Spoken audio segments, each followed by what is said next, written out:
All right, let's try something new today. We recently sent out our 2023 bikepacking survey, and the response rate was fantastic and actually quite exciting. We'll be going over those responses you provided, including some parts we were really happily surprised by. Not gonna lie, we definitely identified some gaps from our end that we need to care for better. So we'll also be touching on a good bit of that during this chat.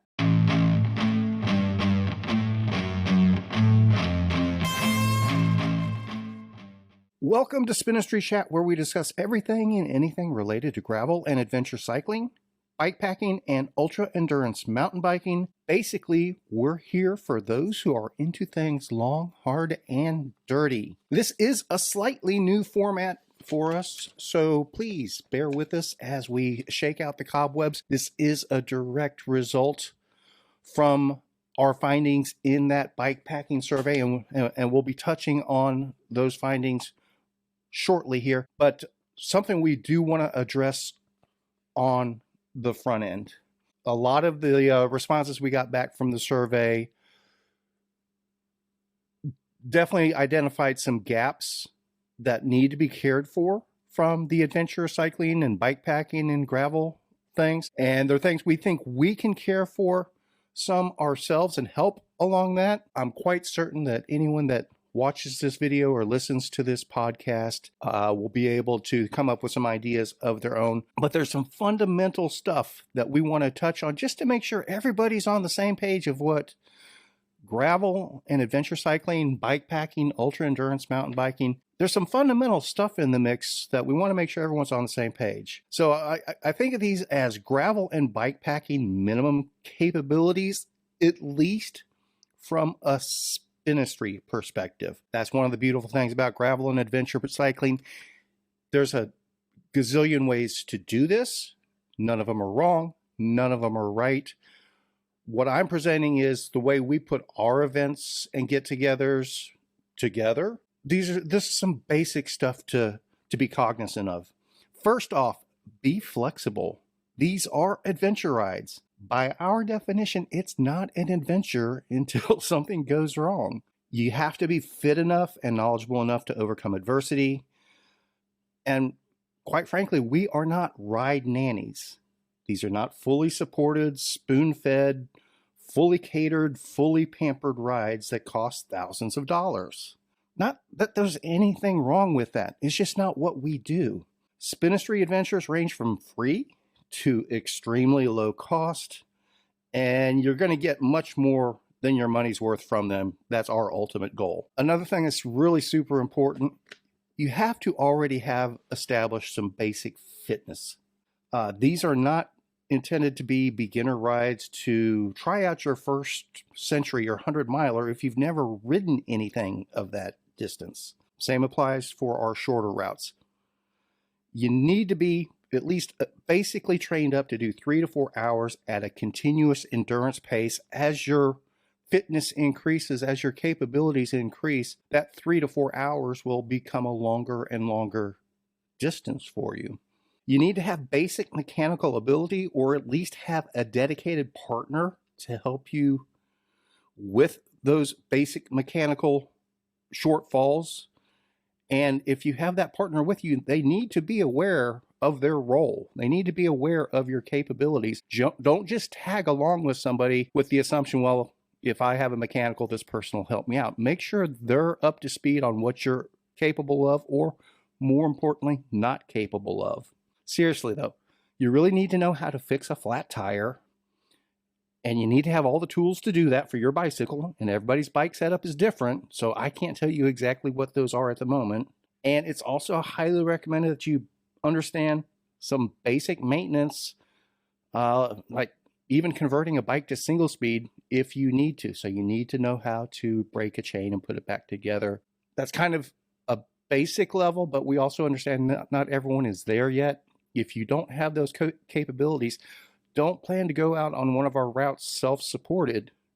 Have somebody tag along with you, but also don't expect us to be there to care for you, because it's physically not possible. It's recommended that you be aware of basic outdoors, rural etiquette, and principles, kind of the rules of the road, so to speak, about being an outdoors person. And the reality is, particularly on our gravel rides, things are different out in the country as opposed to in the suburbs or the big city when you're riding in traffic and stuff like that. Just be neighborly. Most of the time, everyone's going to be neighborly to you as well, but also be aware. If you're out in the middle of nowhere on a dirt or gravel road riding 3 abreast across the road and everybody has earbuds in their ears and you've been riding that way for an hour, you may have been holding up actually somebody trying to go feed their cattle or something like that. So always be aware of your surroundings. Know how to use your navigation tools ahead of time. Don't try to figure that out when you're starting on your ride. Know how to work those tools. Learn and understand your tools in advance. You want to carry everything you need to go the full distance, or at least to a location with known multiple amenities available that you're confident in. If you're going to that crossroads with just one general store showing on the map, that general store may have gone out of business 10 years ago, or they may have extremely limited hours, particularly if it's a Sunday. We generally recommend carry everything on your bike that you need to go the full distance, because you never know what might go wrong along the way. Kind of rolls into, you got to be comfortable being outside of cell coverage if you're going to do these type of rides and events.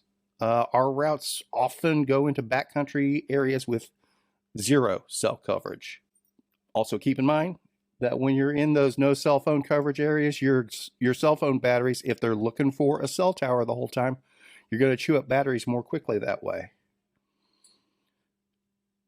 So we recommend having a basic idea and plan in place on how to keep your devices charged up or recharge them, particularly if you're going out for over 4 to 6 hours. Once you start getting in that 5 to 6 hour range, you can drain devices quickly. And hey, we're rolling back around to be flexible. These are adventure rides. Again, by our definition, it's not an adventure until something goes wrong. Keep that in mind.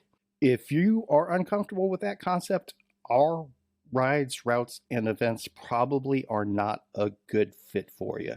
Please verify all those basic levels of detail before you go out on any adventures that we organize, or quite frankly, any other event promoters that are out there, organizations that are out there. Be up to speed of what is actually provided. Don't just assume. Again, that's the beauty of gravel and adventure cycling, ultra endurance stuff.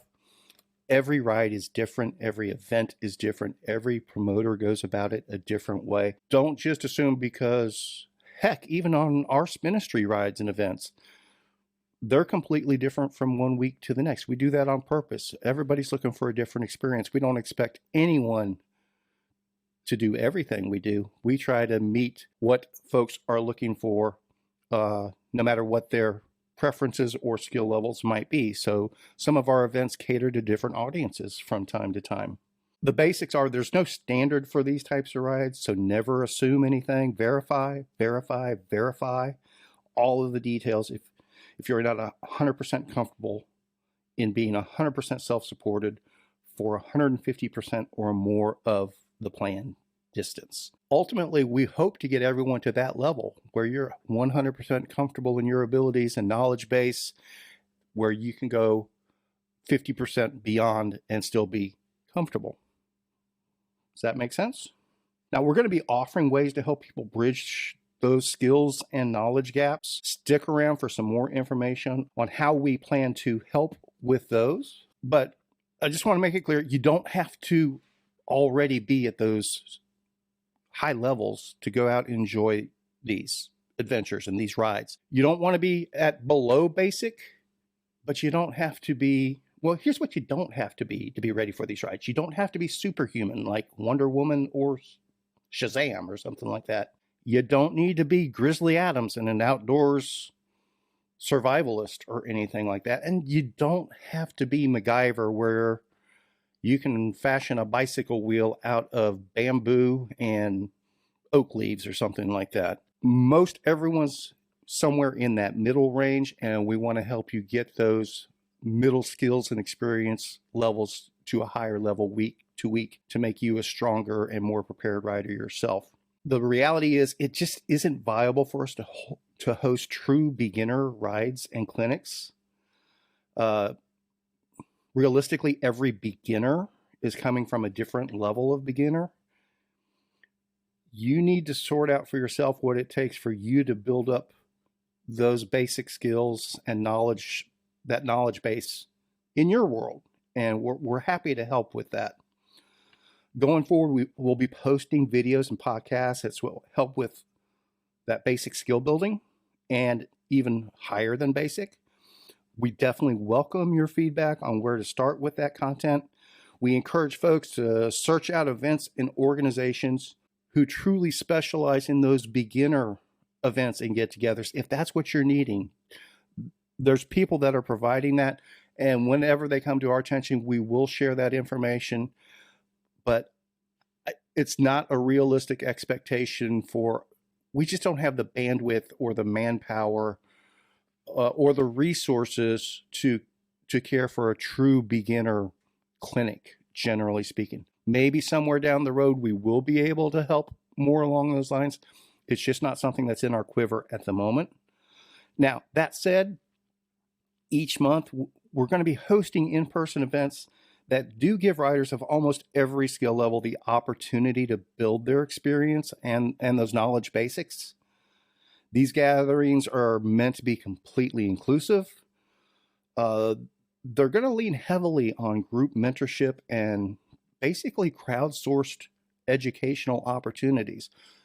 We expect the people that do have more experience and skills to share that knowledge with people that are coming up, if that makes sense.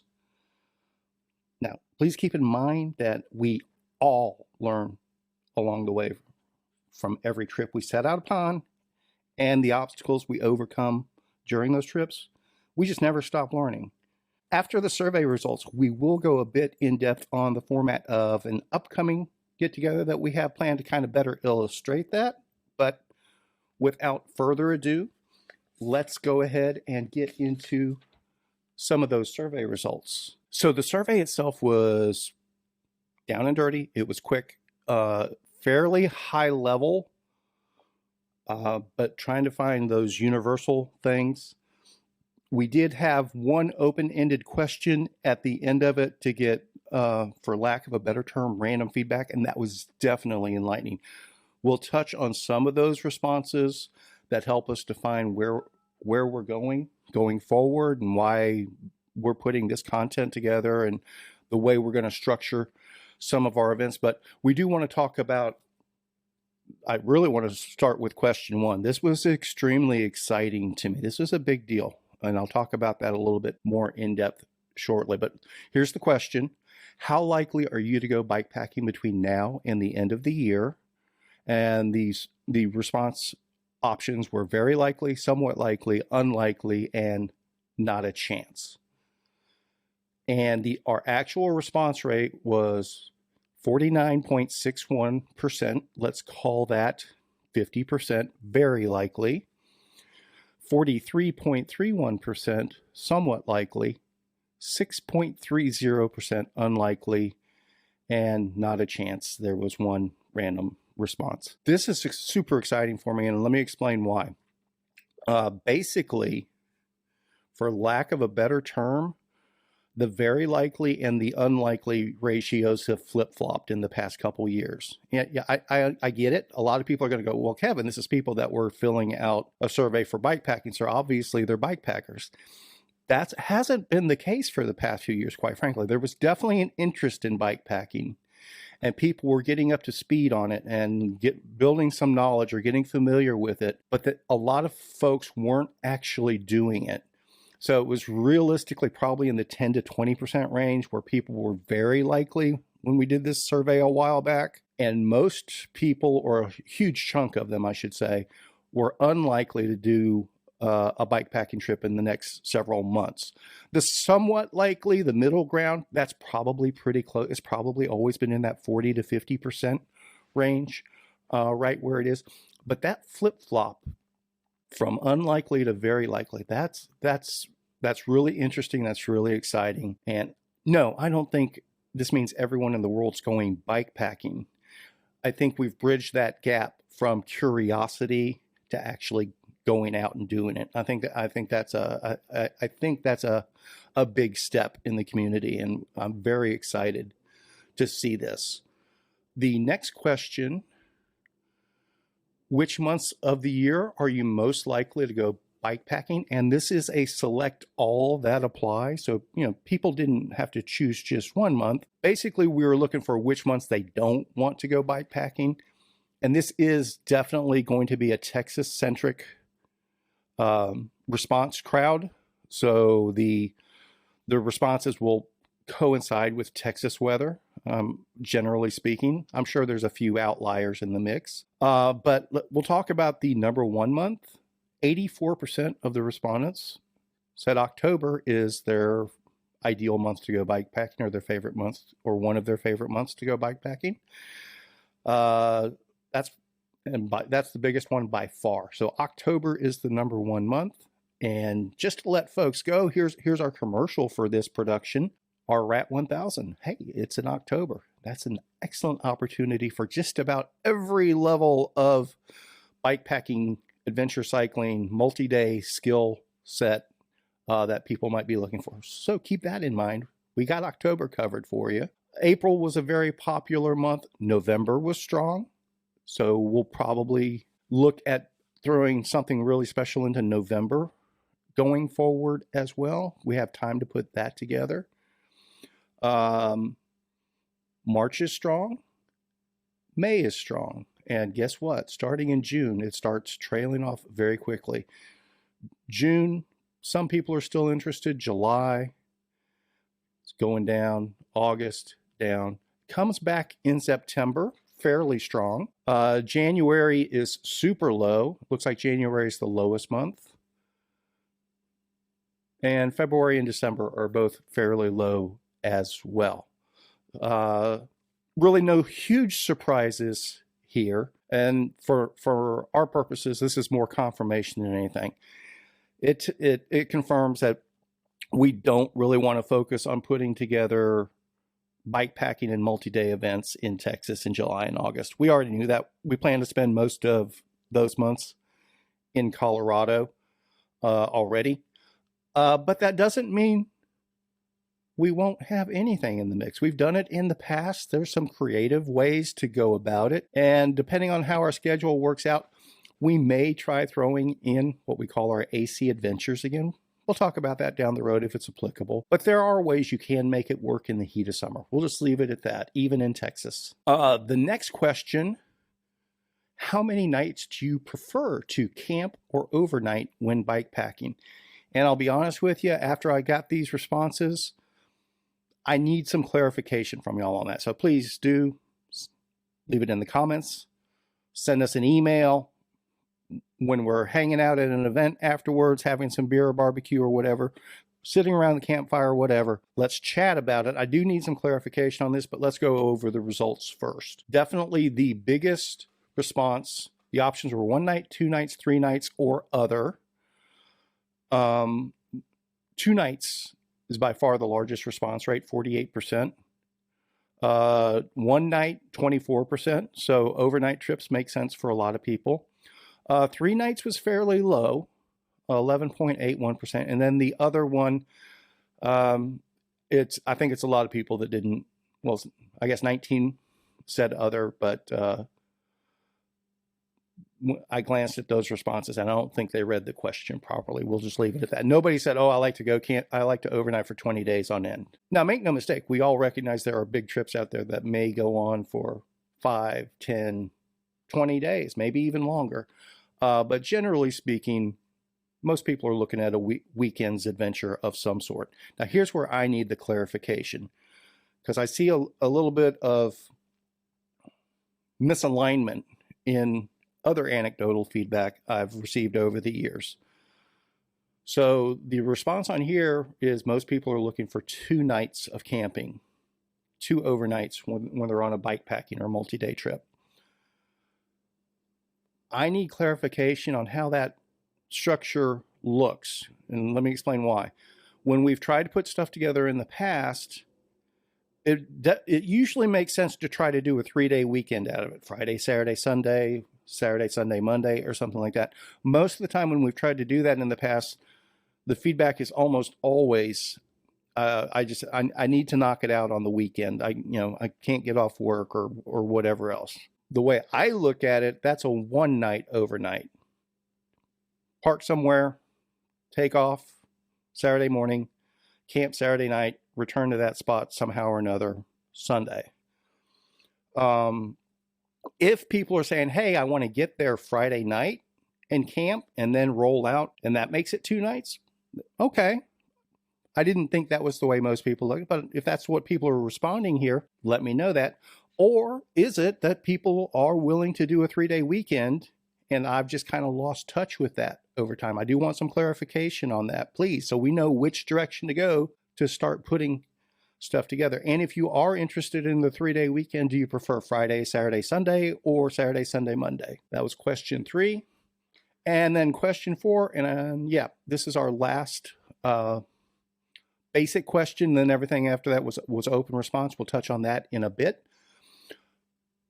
When you do go bike packing or multi-day riding, how many hours of riding do you try for each day on a bike packing trip? The options were 4 hours a day or less, under 8 hours a day, but more than 4 hours a day, more than 8 hours a day, and then other again. Without a doubt, the 71.65% of the respondents chose under 8 hours, but above 4 hours. So what that tells us is to try to structure rides based on a 6 hours of riding a day, roughly. We recognize that there are different people with different capabilities and different fitness levels and things like that. So 6 hours at 10 miles an hour is 60 miles. 6 hours at 20 miles an hour obviously is 120 miles. So the idea is for us to build different riding options, different loops, different routes based on those types of different levels of capability, based on an average speed, roughly speaking. But again, it's not a black and white thing. It's shades of gray, and it's going to adjust. But look at it from that perspective. And when choosing your route, we don't recommend choosing the 100-mile-a-day route if you only average 10 miles an hour. That doesn't leave a lot of wiggle room for something to go wrong, and you may overdo things where you're not up to riding on day 2, for example. But that's a very basic outline of how we'll be looking at doing some of the structure going forward on these events. And then our question 5, that's an open question. How could we be most helpful for your bike packing adventures? And I'm just going to touch on a few that kind of cover the generalities of, there was a lot of commonality in the responses that was quite frankly a little eye-opening for us, that it made it clear we need to do a better job of communicating what we do, how we do it, and things like that. It's something I want to try. So planned route and camp support will be helpful. Well, we definitely do those things. Not every ride with the camp support, but we do occasionally offer supported rides and semi-supported rides and things like that. Definitely planned routes. We have over 1,700 routes in our Spinistry routes library, and we can fashion custom routes based on almost any requirement. Next one, provide routes and points of interest with GPX download for solo and events around the big state of Texas. So there is a social element to it. Hey, that's right up our alley of what we do already. And if that's not clearly obvious to everyone, we need to do a better job of sharing that. Share routes, camping spots, gear. Definitely routes and camping spots are a big part of what we do. We also have, we do have a stock of, for Club Spinistry members, bike packing bags and gear and assorted odds and ends. If you're a little bit short on your pack out, we can possibly make arrangements to get some to you. Organize routes and stops. Let us know if 100% unsupported. I think we do that already. I mean, again, we do obviously organize routes and stops. And when it's 100% unsupported, we definitely let you know. But going back to what we were talking about earlier, don't just assume, never assume that an event, just because maybe we did one event that worked one way, don't assume the next event works that same way. Read the details. You'll be absolutely shocked how many people will send out an email notice, say, hey, check out this event we're doing, with a link, and it goes to the event page, and all the important details are right there in the first paragraph. And the number of people that just send a reply, what time does it start? Where is it? What day is it? Is it supported? That's all stuff that's right there on that link. Please do digest that information. If it's not crystal clear on the page, or we don't do a good job of explaining it, we'll address that. If you say, hey, I looked for this on the page, didn't see it. Oh, okay. Maybe I forgot to put that in there, or maybe it needs to be better organized in the information. Would love to join some organized trips to try new routes and meet new people. And yes, we do that already. Now, what I'll be doing going forward is we had 64 people that gave these individual open question responses, and there was a lot of good questions in there, a lot of good information, a tremendous amount of fantastic feedback. And we're going to actually use those responses to help drive this content going forward. Other videos, trainings, build events around, specifically around some of the feedback, things like that. So thank you for definitely getting that information back to us. And along those lines, we're going to transition to what our next event is that we think really, this was already in place before the survey. So I don't want it to sound like, oh, hey, we got this information from the survey, so let's throw this event. This is something we already had in place. And this goes back to why I was saying, wow, a lot of people don't know what we're doing. So, because a lot of the things that were brought up are right in this event right here. So we're talking about our Mad Dog 2023 from Lake Whitney. That's Saturday, May 6th weekend. And we have options for just about everyone, okay? Everything from the full gravel racer types. We have a 110-mile single-day race. We have an 85-mile single-day race, and we have a 52-mile single-day race. That's traditional gravel racing right there. If you're not a racer, but you want to go out on a really cool gravel route in a really pretty area, and I was down yesterday verifying some of the routes and things like, it's absolutely gorgeous down there right now.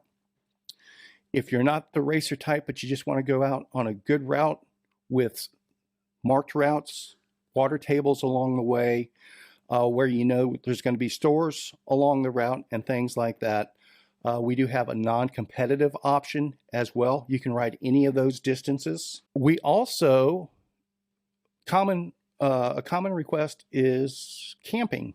People want to have camping available. Well, guess what? Where we're hosting this from, we have group camping, limited spots, but we do have group camping available. So if you want to camp both Friday and Saturday nights on site, and we'll do a Clubs Ministry ride on Sunday, it'll be a little bit more of a self-supported true club ride type thing.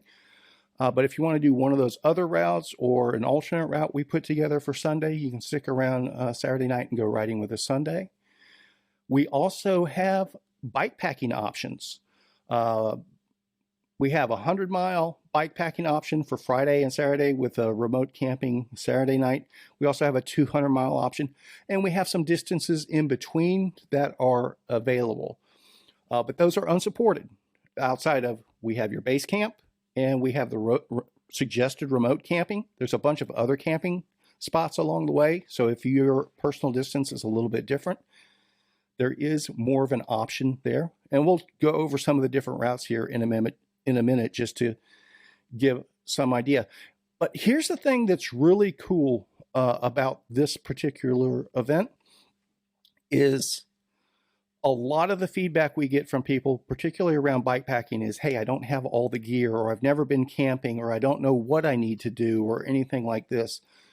This is a fantastic opportunity, not specifically to try out bikepacking, but to try out camping and get familiar with camping and what it takes to do that, and ride your bike on the same weekend and things like that. Because what this does, it allows you to go ahead and work with that camping gear you may already have, or what you can borrow, or realistically what you can pick up at Walmart or Amazon for probably less than $100, $150, to get through a weekend and try out camping and find out what you need to work on going forward. What doesn't work for you, what does work for you, what you're comfortable with, what you're not comfortable with, and do that in an environment of other people that have gone through the same thing and learned the process, and they're already experienced outdoors people, and they have the full bikepacking setup, and you can hang out with them Friday and Saturday nights, get some feedback, ask questions, and